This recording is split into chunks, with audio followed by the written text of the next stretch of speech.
రాష్ట్రమంతటా చవితి వేడుకలు ఘనంగా జరుగుతున్నాయి. ఇప్పటికే మంటపాలకు చేరుకున్నారు గణనాథులు. మరోవైపు పూజా సామగ్రి కోసం వచ్చే పబ్లిక్తో మార్కెట్లు కిటకిటలాడుతున్నాయి. గణేష్ ప్రతిమలు, పూలు, పండ్లు, పత్రి కొంటున్నారు జనం. ఖమ్మంలో గణేష్ ఉత్సవాలు, మార్కెట్లలో రద్దీకి సంబంధించి మరిన్ని అప్డేట్స్ కదీర్ అందిస్తారు. తొలగించే విఘ్నేశ్వరుడికి ఈరోజు ప్రత్యేక పూజలు ప్రారంభం అవడం జరిగింది. వినాయక చవితి ప్రారంభించిన తర్వాత ప్రతి ఒక్కళ్ళు కూడా ప్రత్యేక పూజా కార్యక్రమాల్లో నిమగ్నమై ఉన్నారు. ప్రస్తుతం ఖమ్మం నగరంలోని పెవిలియన్ గ్రౌండ్ వద్దకు స్వామివారికి అన్ని రకాల పూజలు చేయటం కోసం, నైవేద్యం కోసం అని చెప్పేసి ఇక్కడ నుంచి వస్తువులు కొనుగోలు చేయటం కోసం భారీగా ప్రజలు ఇక్కడికి వస్తున్నారు. భక్తులు ఉదయం నుంచే స్నానం ఆచరించిన తర్వాత ప్రత్యేక పూజా కార్యక్రమం నిర్వహించడానికి వీధుల్లో బారులు తీరిన పరిస్థితి మనం కళ్ళ కట్టినట్టు చూడొచ్చు. అయితే ప్రత్యేకించి విఘ్నాలు తొలగించే వినాయక చవితి ఉత్సవాలకు 9 రోజుల పాటు వైభవంగా జరుపుకునేందుకు భక్తజనం మొత్తం కూడా సిద్ధమైనట్టు తెలుస్తూ ఉంది. దీంతో ఏ వీధిలో చూసినా వినాయక విగ్రహాల సందడే కనిపిస్తూ ఉంది. ఈ నేపథ్యంలో ఈ రోజు నుంచి వినాయక చవితి పండగ మొదలయ్యింది. అయితే గణపతి విగ్రహాలు, పత్రి పూలు, కాయల విక్రయాలతో ఇక్కడికి భక్తజనం ఎక్కువగా వస్తూ ఉన్నారు. వాటిని కొనుగోలు చేయడం కోసం వస్తున్న పరిస్థితి అయితే ఉంది. ప్రత్యేకించి ఈరోజు మట్టి విగ్రహాలపైన ఎక్కువగా ఫోకస్ పెట్టడం జరిగింది. విక్రయాలతో ఆ మార్కెట్ అంతా కలకల్లాడుతుంది. అయితే వరదల కారణంగా నగరంలోని మున్నేరు నదీ పరివాహక ప్రాంతం ముంపుకు గురి కావడంతో అక్కడ వినాయక చవితి సందడి దూరమైంది.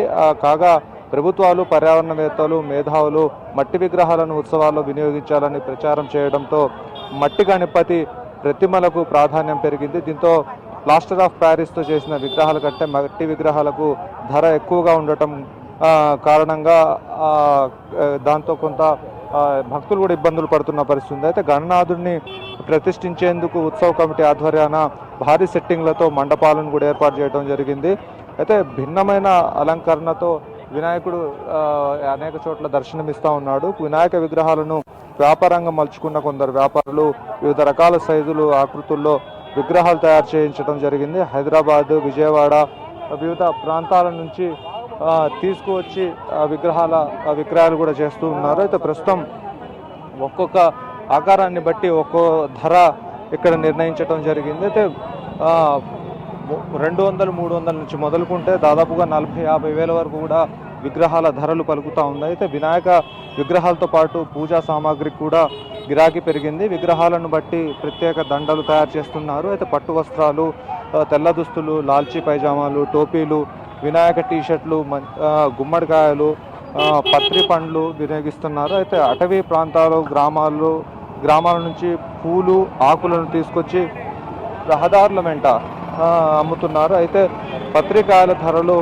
అంతంత మాత్రంగానే ఉన్నాయి. అయితే విక్రయదారులు వీటిని కొనుగోలు చేయడం కోసం గ్రామాలకు కూడా వెళ్ళే పరిస్థితి అయితే ఉంది. అయితే ఇతర ప్రాంతాల నుంచి తీసుకొచ్చి 50 నుంచి 70 వరకు ధరలు పరుగుతున్న పరిస్థితి. అయితే మామిడి తోరణాలు, ఆకులు, తంగెడు, ధర్మగడ్డి, జిల్లెడాకులు, ముష్టి, తుమ్మి, ఏనుగు దంతాల కాయలు, సీతాఫలం, వెలగ, కరక్కాయలు, గరిక, మర్రి ఊడలు, ఉమ్మెత్త, మారేడు తదితర రకాల కాయలు విక్రయిస్తూ ఉన్నారు. అయితే ఖమ్మంలో పూజా సామాగ్రిలో పూలు, పండ్లకు మార్కెట్లో బాగా డిమాండ్ పెరిగింది. ఇందులో బంతిపూలు ఎక్కువగా అమ్ముతున్నారు. కిలో బంతిపూల ధర వచ్చేసి మొన్నటికి ఇప్పటికీ బాగా పెరిగింది. ఇప్పుడు వచ్చారు కదా, ఎలా ఉంది ఈరోజు పండుగ, ఎలా జరుపుకుంటారు? ముందుగా మీకు వినాయక చవితి శుభాకాంక్షలు. వినాయక చవితి శుభాకాంక్షలు. అంటే ఈరోజు పండుగ జరుపుకుంటున్నారు కదా, ఎలా జరుపుకుంటున్నారు, ఎలా ఉంది పండుగ? వినాయక చవితి శుభాకాంక్షలు అండి. బాగా జరుపుకుంటున్నాం. అందరికీ పండుగ అంటే అందరికీ చాలా సంతోషం. చాలా జనాలు ఉన్నారు. కొంచెం మాకు ఎక్కడైనా పోలీసు కొంచెం సెక్యూరిటీ చేస్తే బాగుండు. అందరికీ శుభం కలగాలి ఈ వినాయక చవితి, కానీ అందరికి ఆరోగ్యంగా ఉంటారా. ఈ సంవత్సరం పోయిన సంవత్సరం కాడికి వినాయక మహారాజు పండగ కాస్త తక్కువగా ఉందండి. ఆయన పని వాళ్ళం కానీ, వర్కర్లు కానీ, అమ్మేవాళ్ళు, పండ్ల వాళ్ళు, విఘ్నేశ్వర స్వాముల వారుగా అందరం చల్లగా వ్యాపారం చేసుకుంటాను. నేను లాస్ట్ 3 years తర్వాత ఇప్పుడే వస్తున్నాను. బట్ ఓకే, అంతా చిన్నప్పటి నుంచి ఎలా ఉందో అలానే ఉంది, మంచిగా. లండన్ నుంచి 3 years నుంచి వచ్చావు కదా, ఈ సంవత్సరం ఇక్కడ పండుగ జరుపుకోవడం ఎలా ఉంది?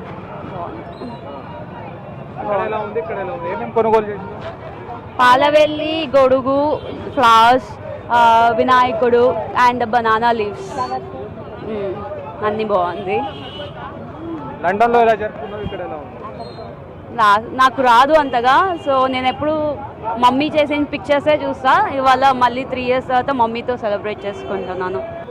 5-6 రకాలు విడి పూలు అమ్ముతున్నాం, మూరలు అమ్ముతున్నాం, మల్లెపూలు, జాజి పూలు, చామంతి ఉన్నాయి, మల్లెపూలు ఉన్నాయి, జాజి పూలు ఉన్నాయి, గులాబీలు ఉన్నాయి, బంతి పూలు ఉన్నాయి, అన్నీ ఉన్నాయి సార్. పర్లేదు ఈసారి. మల్లెపూలు 40 రూపాయలు ఉంది, చామంతి మాల అయితే 30 రూపాయలు, 20 రూపాయలు, బంతి మాల 20 రూపాయలు, అన్ని మంచిగా రీజనబుల్. వర్షాలు వచ్చినాయి కదా, వరదల వల్ల మరి పూలు ఉండవు కదా, ఎక్కడి నుంచి తీసుకొచ్చావు? సార్ బెంగళూరు నుంచి వచ్చారండి, విజయవాడ మార్కెట్ లేదు కదా, డైరెక్ట్ బెంగళూరు నుంచి ట్రాన్స్పోర్ట్ వచ్చినాయి. పర్లేదు సార్, బేరం అయితే ఉండదనుకున్నా కదా, అన్ఎక్స్పెక్టెడ్గా బేరం ఉంది. ఈ అచ్చు ఎక్కడి నుంచి తీసుకొచ్చినావు, ఎంత కమ్ముతున్నావు? ఇది 100 రూపాయలు ఒకటి. ఒక్కోటి 100 రూపాయలా? ఎన్ని విగ్రహాలు అమ్మినా ఇంతవరకు? ఇంతవరకు 200 అమ్మినా. 200 అమ్మినా? అది ఎంతమంది కలిసి మేము 5. నాకు 2 కొడుకులు, మా యావ, నేను, మా అమ్మాయి 5. 5గురు కలిసి ఎంత అమ్మారు? నెల నుంచి చేస్తున్నా పని బొమ్మలు. మన వద్ద వచ్చింది దానవరం, మొత్తం మునిగిపోయినాయి. ఆ మట్టి తీసుకొచ్చి మళ్ళీ చేస్తున్నాం. ఈ మట్టి ఎక్కడిది? దానవరం ఉంది. వేరే కానీ చెరువు తోలుచుకుంటాం, మేము కొండలు చేస్తాం, మంచిగా కొండలు. అంటే పోయిన ఏడాదికి ఈ ఏడాదికి ఏమైనా తేడా ఉందా? ఈసారి ప్రీ బొమ్మలు మంచలేదు కాబట్టి ఈసారి కొద్ది బేరం మంచిగా ఉంది. అంటే ఏ బొమ్మలు లేవు అని? ప్రీ బొమ్మ మంచిగా, మా బేరం కాదు. బోసిపోయి కనిపిస్తా ఉంది. దాదాపుగా ఒక 500 విగ్రహాల వరకు తగ్గటం జరిగింది. అనేక చోట్ల ఎక్కువగా ఇప్పుడు మట్టి విగ్రహాలనే ప్రిఫర్ చేస్తున్న పరిస్థితి అయితే ఉంది. ప్లాస్టర్ ఆఫ్ ప్యారిస్తో తయారు చేసిన విగ్రహాలు ఊళ్ళల్లో ఉన్నాయి, కానీ గతంలో ఊళ్ళల్లోనే 5-10 విగ్రహాలు పెట్టేవాళ్ళు, కానీ ఈసారి అలాంటి పరిస్థితి లేదు. మండపాలన్నీ కూడా అలంకరించడం జరిగింది. కొంతమంది సమాజ సేవ ముఖ్యమని చెప్పేసి గ్రామాల్లో 1-2 విగ్రహాలు మాత్రమే పెట్టి మిగతాదంతా కూడా వరద బాధితులను ఆదుకుంటున్న పరిస్థితి. ఇది మొత్తంగా వినాయక చవితికి సంబంధించిన అప్డేట్స్.